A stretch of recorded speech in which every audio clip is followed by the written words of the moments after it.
என்னோட பெல்லி ஃபேட்டை குறைக்கிறதுக்கு, அதாவது என்னோட தொப்பையை குறைக்கிறதுக்கு நான் டயட் ஃபாலோ பண்ணேன், வாக்கிங் போனேன். ஆனா அப்படி இருந்தும் எனக்கு குறையவே இல்ல. அப்படின்னு யாரெல்லாம் ஃபீல் பண்றீங்களோ, நான் ஒரு முக்கியமான 3 விஷயத்த சொல்றேன். இந்த 3 விஷயத்த மட்டும் நீங்க கரெக்ட்டா ஃபாலோ பண்ணிட்டீங்கன்னா, கண்டிப்பா ஈஸியா உங்க பெல்லி ஃபேட்ட ரெடியூஸ் பண்ணிடலாம்.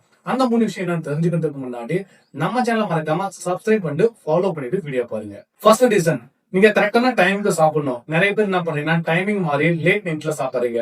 சோ இந்த லேட் நைட் சாப்பிடுற ஹாபிட்டால தான் நிறைய பேருக்கு பெல்லி ஃபேட் வருது.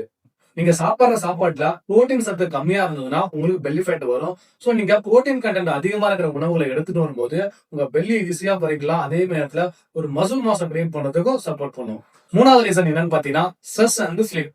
நீங்க கரெக்டான டைமுக்கு தூங்கணும். ஒரு நாளைக்கு குறைஞ்சது 7 to 8 மணி நேரம் தூங்கணும். அதே நேரத்துல நீங்க அதிகமா கோவப்படுறத கொஞ்சமா அவாய்ட் பண்ணிக்கணும். இந்த 3 விஷயத்த நீங்க கரெக்ட் பண்ணிட்டீங்கன்னா கண்டிப்பா உங்க பெல்லி ஃபேட்டை ரெடியூஸ் பண்ணிடலாம். அதே நேரத்துல உங்க உடம்புல பெல்லி ஃபேட் வராம இருக்கிறதுக்கும் இந்த 3 விஷயம் ரொம்பவே சப்போர்ட் பண்ணும். சோ யாரெல்லாம் உங்களோட தொப்பையை குறைக்கணும்னு ஆசைப்படுறீங்களோ, நீங்க எல்லாரும் பண்ண வேண்டிய ஒரே விஷயம் என்னன்னா, ஸ்கிரீன்ல தெரியுற என்னோட நம்பருக்கு கால் பண்ணுங்க. உங்களுக்கு நான் பர்சனல் பிளான் போட்டு கொடுக்குறோம்.